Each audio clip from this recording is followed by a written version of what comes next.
এই সরকার আপনাদের সরকার এবং আমরা কাজ করছি যত দ্রুত সম্ভব মানুষকে এই কষ্টের হাত থেকে রক্ষা করার জন্য।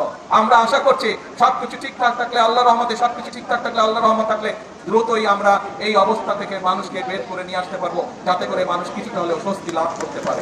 প্রিয় ভাই বোনেরা, আজকে আমরা দেখছি ফ্যাসিবাদের সময় যেরকম আমরা দেখেছিলাম, যখন আপনাদের এখানকার আরেক প্রার্থী, আপনাদের এই এলাকা থেকে নির্বাচিত আরেক প্রধানমন্ত্রী দেশনেত্রী বেগম খালেদা জিয়াকে আপনারা 91 সালে নির্বাচিত করেছিলেন। উনি যখন 91 সালে দেশ পরিচালনার দায়িত্ব পেয়েছিল, তখন দেশ পরিচালনার দায়িত্ব পাওয়ার পরে আমরা দেখেছি যেই ফ্যাসিবাদকে এই দেশের মানুষ এই দেশ থেকে বিতাড়িত করে দিয়েছে, সেই ফ্যাসিবাদ বলেছিল 1 মিনিটের জন্য বিএনপি সরকারকে শান্তিতে থাকতে দেব না, সেই 91 সালে বলেছিল। এবং তারা বিভিন্ন অরাজকতা সৃষ্টি করে সেদিন চেষ্টা করেছিল সরকারকে ব্যর্থ করে দেওয়ার জন্য, কিন্তু 91 সালেও বাংলাদেশের মানুষের সমর্থন ছিল বিএনপির পাশে, সেই জন্য সরকারকে তারা ব্যর্থ করতে পারেনি। প্রিয় ভাই বোনেরা, একই রকম আওয়াজ ইদানিং আবার আরো কিছু রাজনৈতিক দলের কাছ থেকে শোনা যাচ্ছে, সেই শব্দ পাওয়া যাচ্ছে। আমরা দুদিন আগে দেখলাম একটি রাজনৈতিক দলের কিছু সদস্যরা প্রতিবাদ করছে গ্যাস দে, বিদ্যুৎ দে। হারিকেন সামনে নিয়ে বসে আছে, দেখেছেন ছবিটা? পিছনে কিন্তু এরকম ফ্যান চলছে, তাদের পিছনে ফ্যানের বাতাস খাচ্ছে, আর সামনে বলছে বিদ্যুৎ চাই, বিদ্যুৎ চাই। এই হচ্ছে তাদের হঠকারিতা। ছবিটা ভালো করে দেখেন, পিছনে ফ্যান ঘুরছে, ফ্যানের বাতাস খাচ্ছে, আর এইদিকে কেরোসিনবিহীন হারিকেন নিয়ে বলছে যে বিদ্যুৎ দে, বিদ্যুৎ দে। প্রিয় ভাই বোনেরা, এই হচ্ছে তারা, তাদের বন্ধু বান্ধব, তাদের সহকর্মীরা তো সরকারের দায়িত্ব ছিল, তখন তারা কি করেছিল, এই যে হওয়ার কথা ছিল গ্যাসের জন্য, এই জাহাজের পারমিশন তো তারাই ক্যান্সেল করে দিয়েছিল, তাদেরই সরকার ক্যান্সেল করে দিয়েছিল। এখন আবার আমাদেরকে নতুন করে সবকিছু ভালো করে দেখে শুনে আমাদেরকে নতুন করে করতে হচ্ছে।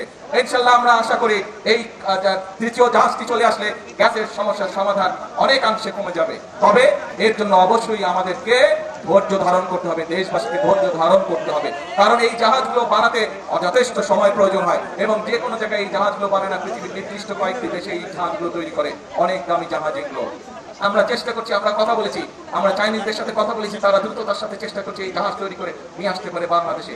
এর মধ্যে আপনি দেখেছেন দ্রুততার সাথে আমি মালয়েশিয়ার প্রধানমন্ত্রী জনাব আনোয়ার ইব্রাহিমের সাথে কথা বলেছিলাম যে সহযোগিতা দেওয়ার জন্য, গ্যাসের সহযোগিতা দেওয়ার জন্য, তারাও চেষ্টা করছে আমাদেরকে সেই সহযোগিতা দেওয়ার জন্য। প্রিয় ভাই বোনেরা, আরেকটি দলের নেতাকে দেখলাম যে উনি কোথায় জানি গিয়েছেন এবং বক্তব্য দিচ্ছেন, তাকে বলে মানুষ শুধু ধরে যে গ্যাস দেন, গ্যাস দেন, গ্যাস নাই, গ্যাস নাই। হ্যাঁ, আমরা তো অস্বীকার করছি না যে গ্যাসের সমস্যা আছে, তবে তার উদ্দেশ্যে আমি বলতে চাই, সেই নেতাদের উদ্দেশ্যেও আমি বলতে চাই যারা মঞ্চে বসে পিছনে ফ্যানের বাতাস খেয়েছে, সামনে হারিকেন রেখেছে, সবার উদ্দেশ্যে বলতে চাই, বিএনপি জনগণের কাছে জন্য কাজ করছে, বিএনপির পরিকল্পনা রয়েছে জনগণের জন্য, কিভাবে আমরা জনগণের এই জ্বালানি সমস্যার সমাধান করব। ইনশাআল্লাহ আগামী এই যে সংসদ 27 তারিখে শুরু হবে, এই সংসদে আমরা বাংলাদেশ সংসদের মধ্যেই আমরা বাংলাদেশের জনগণের সামনে উপস্থাপন করব আগামী 10 বছর আমরা কিভাবে এই দেশের মানুষের জন্য জ্বালানি সমস্যার সমাধান করব, সেই পরিকল্পনা।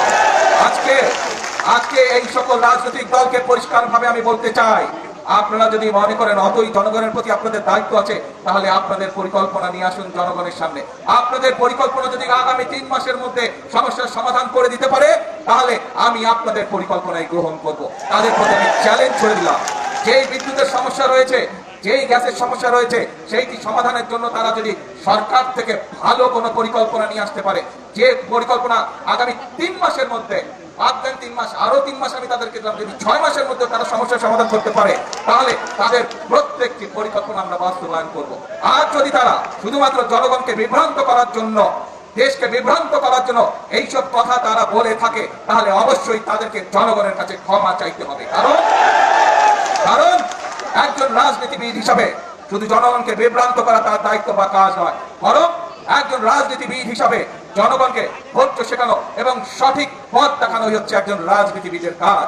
সেই জন্যই আপনাদেরকে বলবো, আসুন, বিভ্রান্তির রাজনীতি স্বৈরাচার করে গেছে, মিথ্যের রাজনীতি স্বৈরাচার করে গেছে, ভাঙচুরের রাজনীতি স্বৈরাচার করে গেছে।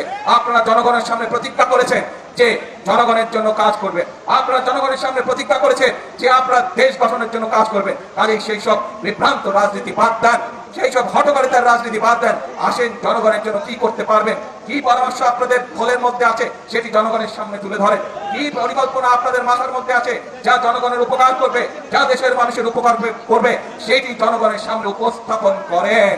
রাস্তায় বসে ভাঙচুর করা, রাস্তায় বিশৃঙ্খলা তৈরি করার দিন শেষ, সেই রাজনীতি শেষ। জনগণ এখন সেই রাজনীতির সমর্থন করে না।